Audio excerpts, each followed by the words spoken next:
The ego took on a job it was never supposed to have.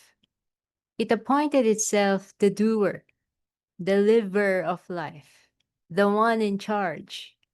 And in doing so, it becomes burnt out, victimized, and exhausted.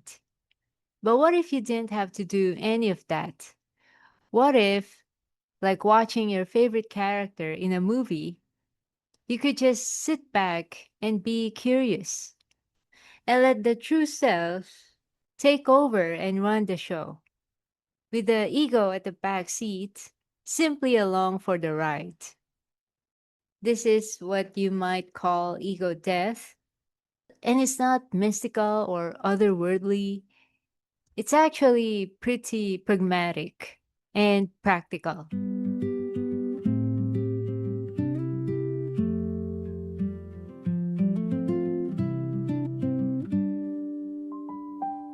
Humility is often pointed at in spiritual teachings.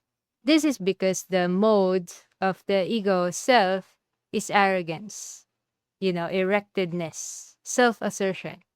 So the opposite of that is humility, like sitting down, standing back, stepping back. And in that humility, in that stepping back, there is the allowance for the avatar or this vessel to express itself. It's a giving way, it's a giving way for the truth of this vessel to finally give in stage two. And you'll notice how in this place of humility, it's more of a kind of curiosity. It's not about being meek or performing modesty or presenting yourself as this small, humble person or something. It's more of a curiosity, like getting out of the way so that the true expression of this avatar can be expressed, right? Now think about what curiosity does. Curiosity opens. It says, I don't know, and I want to find out. You cannot be curious and controlling at the same time. That is why curiosity kills the ego. Because what the ego does is, again, assertion. Asserting its position, demanding, trying to dominate, trying to squash other people, right? It's noise, Again, it's an erectedness. It's always imposing. It's presenting itself as the authority. It wants to colonize, dominate, assert, one up, debate, argue with, etc. It doesn't want to listen, right? It just wants to impose. It's not really interested. Like when you encounter someone who's very egotistic, who's very confined in the ego self, they're not interested. They're not interested in what you have to say. They're not really interested in getting to know you, right? All they have is agendas that they want to impose on you.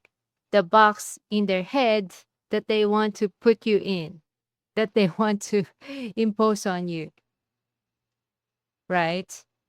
And they willfully misinterpret what you say so that they can push their agenda, right? Whether to put you in a bad light or make you to be wrong or whatever, right? And if you operate outside of the box that they imagine you to be in, they go ballistic, right? They lash out. They're not curious, They're not curious to get to know you. They see you as some kind of object or egoic extension that they can dictate upon and control.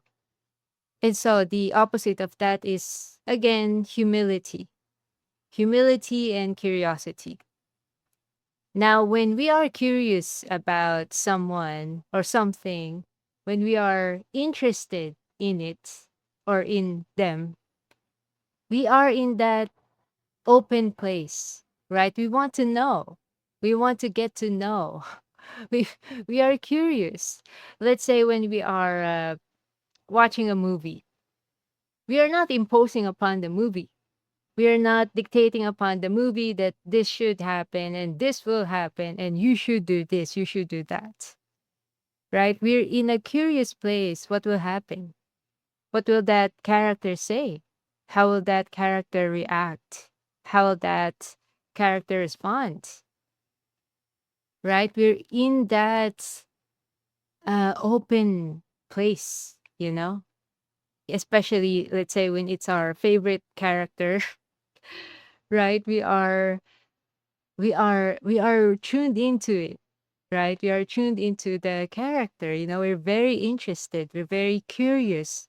What will the character say, or how will the character act and respond? We're interested. We are quote unquote, we are a fan, right? When we're in admiration, let's say, when we are a quote unquote a fan of someone or some character, we see them in high regard, and we are in a curious place. We are in a place of interest, right? And so that's the shift that is pointed at in spiritual teachings, from the arrogant ego doer who's taken on the job, so to speak, and then imposing upon everything and everyone, to the humble fan, you can say, the curious fan who is in interest, who has actual interest and desire to know, desire to know. That's why, again, they say, know yourself. And as I've mentioned in my previous video, by self, it's more on the avatar. Know your avatar, know your vessel, know this character. It's its life, and have a high regard to it, because the ego mind has little regard to it. It's imposing notness. It's like an authoritarian dictator, a bully. You are not worthy, you are not deserving, you are not valid. You have to prove yourself. You have to seek external validation and run around gathering approval, gathering validation. You have to please society. It has little regard, it has like a devaluing seeing of it.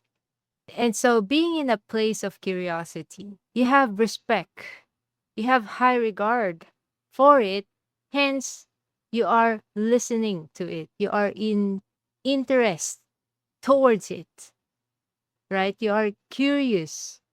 What will it do? How will it respond? What will it say? How does it feel? Does it really want to consume this food? Or does it really want to consume this substance? Right?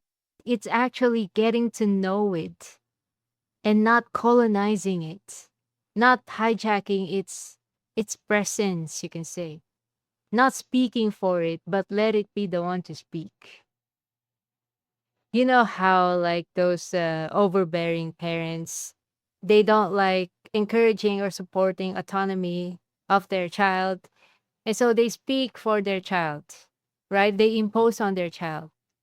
Someone asks the child something, they speak for their child. They just assume the child's position or opinion or view. They don't let the child speak for themselves, right?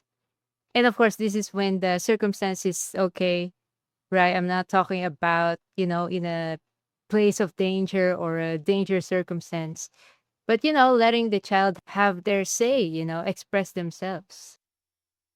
And so that's what the ego self does.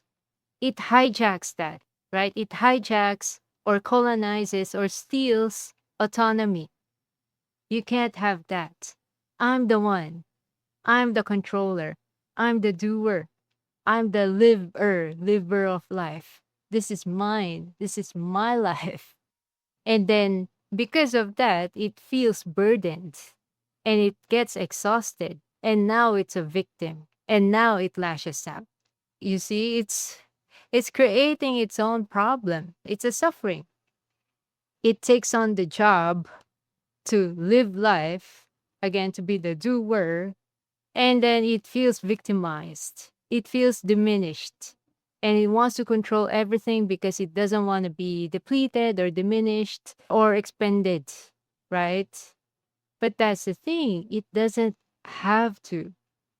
It doesn't have to insert itself. It can just sit back and relax and allow, right? That's why I always mention to use what is already in doing of it. Use what is already in being, in being of the, let's say, desired self or beingness or preferential self. It's already in happeningness through the avatar. Because the avatar represents isness, yesness, wholeness, fleshed outness, fleshed out, right? In substance, in here-ness. The ghostly ego mind represents notness, right? It's a ghost, it's insubstantial. It's not the one in physicality. It's not the one in fleshed out, right? And so what it holds or what it contains is the position of notness, removedness, separatedness, right? Separated from wholeness, separated from worthiness, separated from validity. And so it's preoccupation. Not here, not whole, not complete, not valid, not enough, not right, not yet, not arrived, etc. That's why when you tune into the body doesn't have that issue. It's only ever the issue of the ego mind, right? The body is unapologetically here, it's done. It's already in existence. It's already in fleshed out. It's already unapologetically taking up space, whether you like it or not. It's in existence.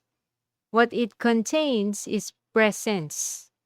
And so, since that is its representation or position, and if yesness, presence, wholeness is your preference, then you allow the avatar, the vessel, to have at it, to have its quote unquote mileage be the one at the stage, so to speak.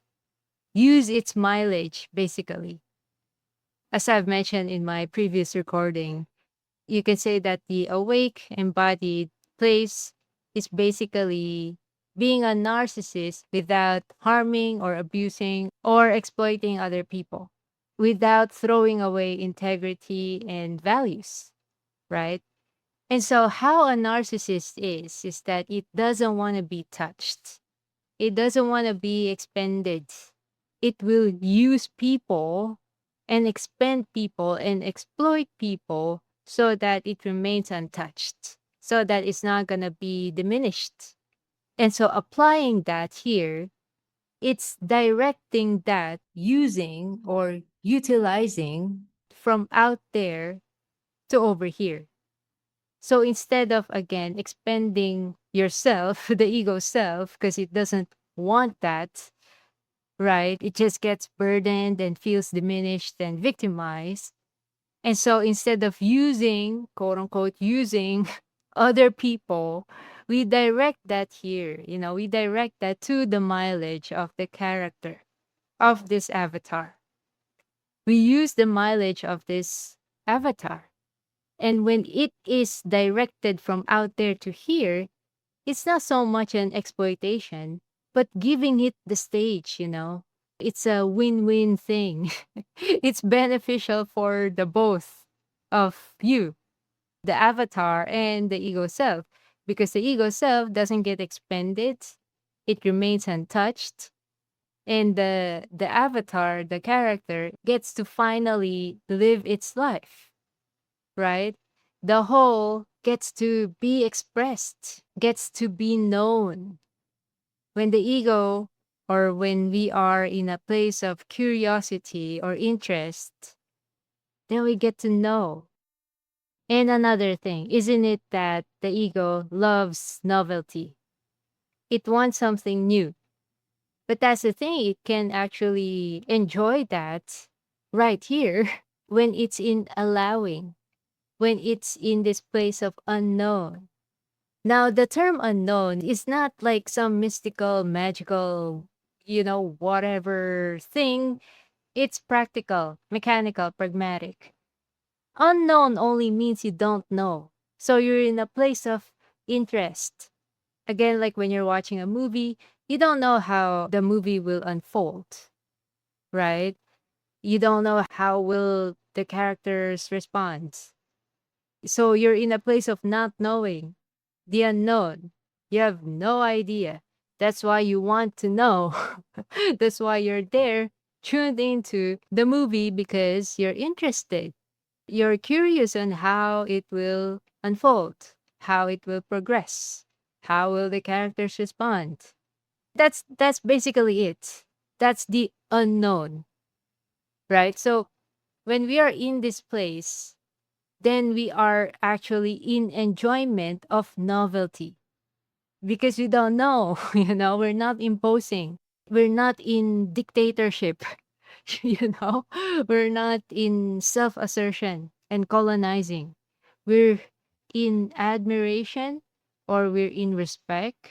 Again, we're tuned into it and in allowance for its natural unfolding instead of usurping that and hijacking that. Again, like the parents, the over parents who will just speak for their child, who just do stuff for their child and not allow their child to grow, to bloom, to have their own autonomy. Now, as I've mentioned previously, is to have a high regard for the avatar.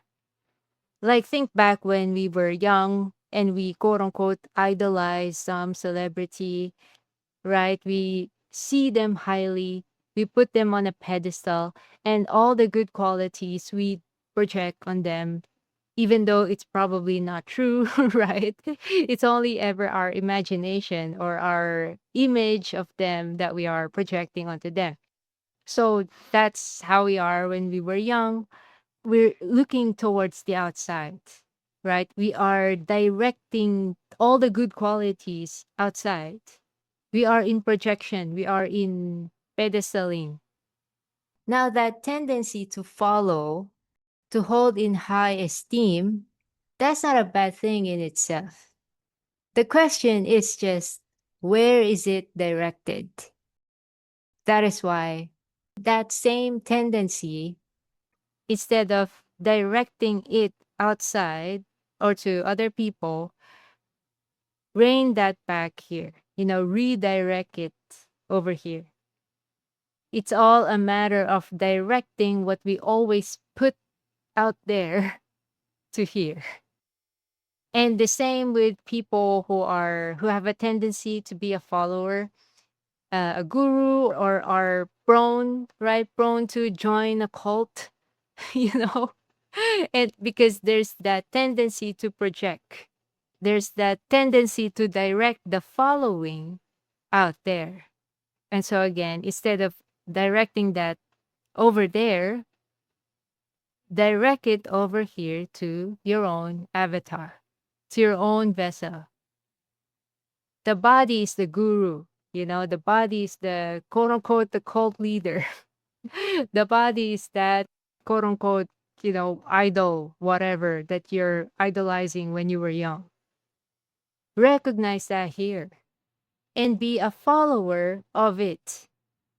So this following again is redirected from out there, from an external person to over here.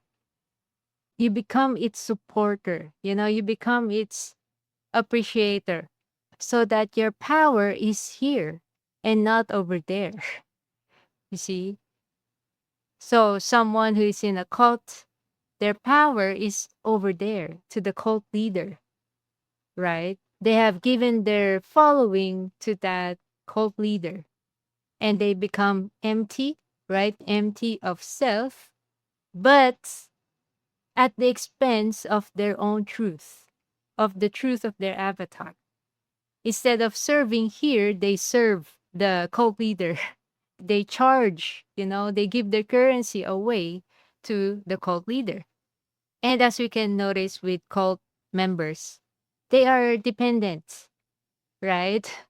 They're very dependent on the cult leader.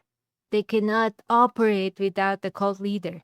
Again, they have no sense of their own self. Whatever the cult leader says, that's what they do, or that's how they think, that's their belief, that's how they'll operate. And so, again, that kind of dependency, instead of directing it out there, redirect it over here.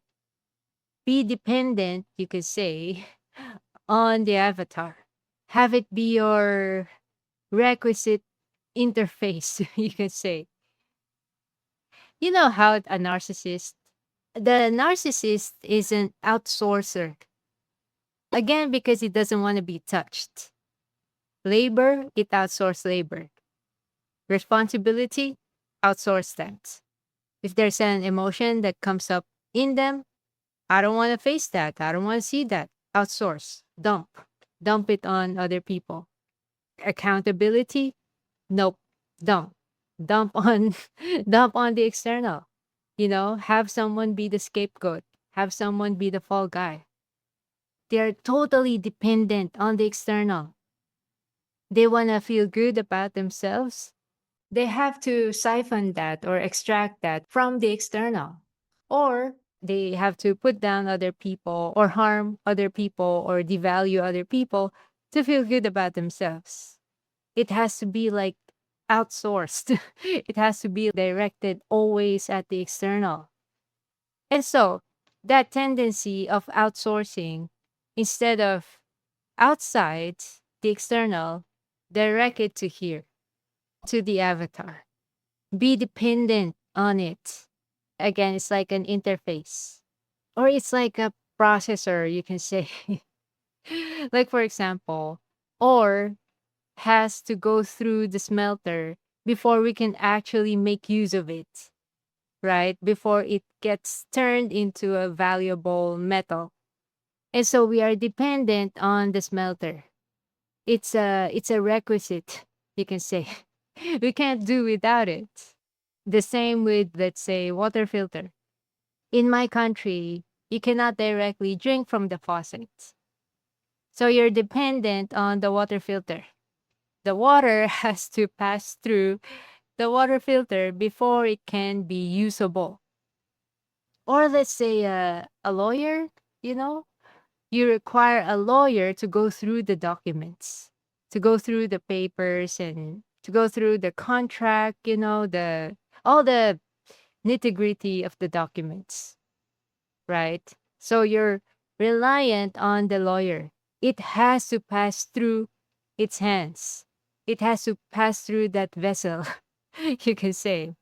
And so in the same way, that kind of reliance, that kind of dependency, direct it over here in our day-to-day life. Have this avatar be the processor, you can say. The interface. It has to pass here. If quote unquote clean water is your desire, it's what you desire, what is true, let's say, the true expression, then let it pass through.